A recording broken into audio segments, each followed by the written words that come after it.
ఏ విధమైనటువంటి నిర్ణయాలు తీసుకుందామన్నా దానికి వక్ర మార్గంగా చూపిస్తున్నారు. అంతేకాదు ఇవాళ రాష్ట్రంలో ఎక్కడ చూసినా గృహదహన, లాఠీ చార్జీ,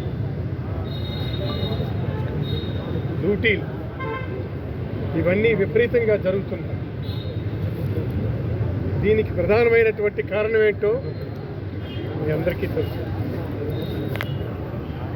రెడ్ బుక్ రాజ్యాంగమో నాకైతే అర్థం కావటం లేదు. ఒప్పుకోవాలి, ఈ రాజ్యాంగం ఎక్కడ తీసుకెళ్తుందో తెలియదు. అసలు ప్రభుత్వం అంటే ఏమిటి?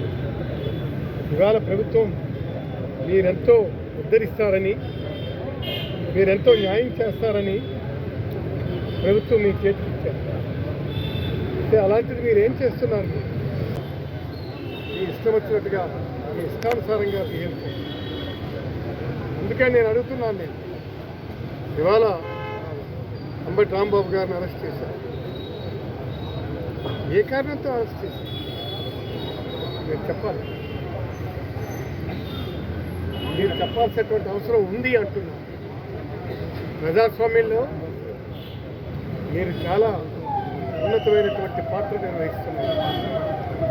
కాబట్టి మీరే చెప్పాలి, ఎందుకు ఆయన అరెస్ట్ చేశారు. అలాగే మన జోగి రమేష్ మీరు అరెస్ట్ చేశారు, అర్థం చేశారు.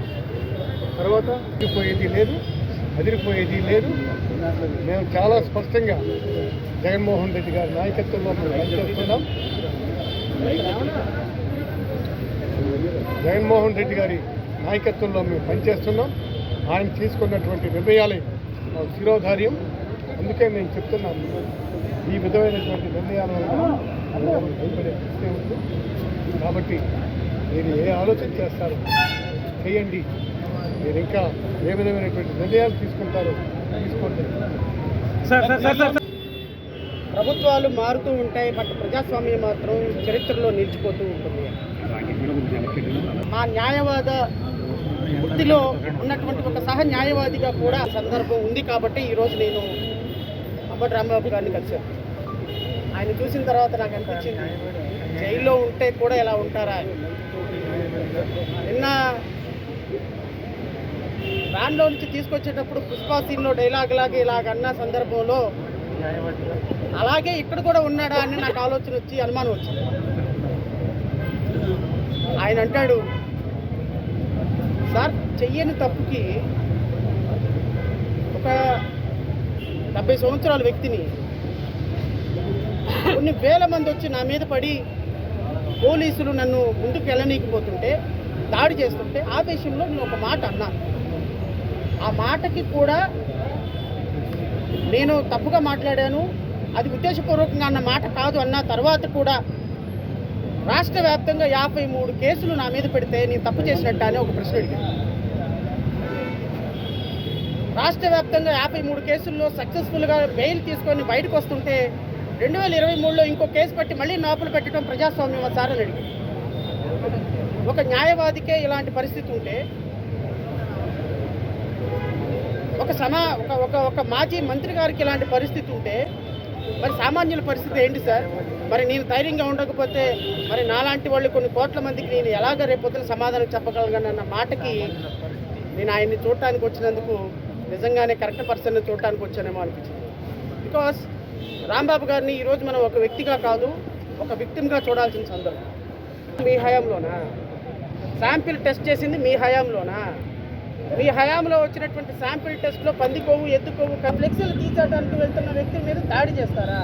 దాడి చేసినటువంటి వ్యక్తి మీద ఈరోజు వాళ్ళ కేసులు పెట్టకుండా ఈరోజు వాళ్ళ కుటుంబ సభ్యుల మీద దాడి చేసి ఈయన తీసుకొచ్చి లోపల పెడతారా? ఎక్కడికి వెళ్తున్నాం సార్ మనం? ఏం సందేశం ఇస్తున్నాం సార్ మనం? హోమ్ మినిస్టర్ మీరే సందేశం ఇస్తున్నారమ్మా? ఇంకొకసారి మళ్ళీ రిపీట్ అయితే ఈసారి గుంటూరులో మహిళలు కాదంట, రాష్ట్రం మొత్తం మహిళలు వచ్చి దాడి చేస్తారంట. ఆ ఎమ్మెల్యే గారు ఎంత అనుకుంటున్నారు? అధికారం అనేది వీళ్ళలాంటిది, తిరుగుతూ ఉంటుంది, ఎక్కడికి పోదు. నువ్వు అట్టు పెడితే అట్టున్నర పెట్టే రోజు ఒక రోజు వస్తుందమ్మా, కంగారు ఏం లేదు. అధికారం నీ దగ్గర ఆగిపోదు. మీ చంద్రబాబు నాయుడు సెలవుకొని ముఖ్యమంత్రిగా ఉండడు, మీ నారా లోకేష్ 24 గంటలు మిమ్మల్ని కాపాడు. ఒకరోజు అధికారం చేంజ్ అవుతుంది, మనసు చేంజ్ అవుతుంది, మాట చేంజ్ అవుతుంది, యాటిట్యూడ్ చేంజ్ అవుతుంది.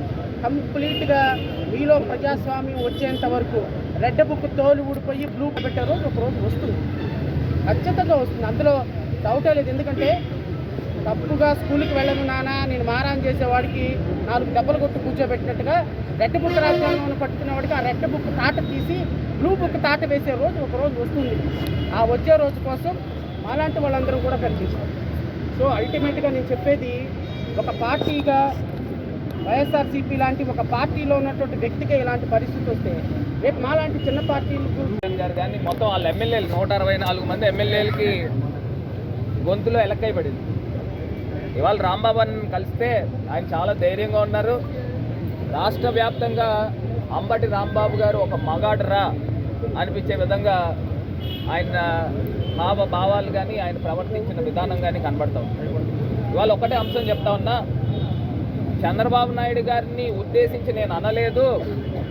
అక్కడ అంతమంది వేల మంది నన్ను బూతులు దాడుతూ దుర్భాషలు మాట్లాడుతూ అటాక్ చేయడానికి వచ్చినప్పుడు ఆ స్పర్ ఆఫ్ మినిట్లో ఆ మాట వచ్చింది, ఆ మాట దొల్లింది, నేను ఇంటెన్షనల్గా అనలేదు అని ఆయన వ్యక్తపరిచాడు. వ్యక్తపరిచినప్పుడు ఆయనకేమో జైలు ఇంటి మీదకి దాడి చేసి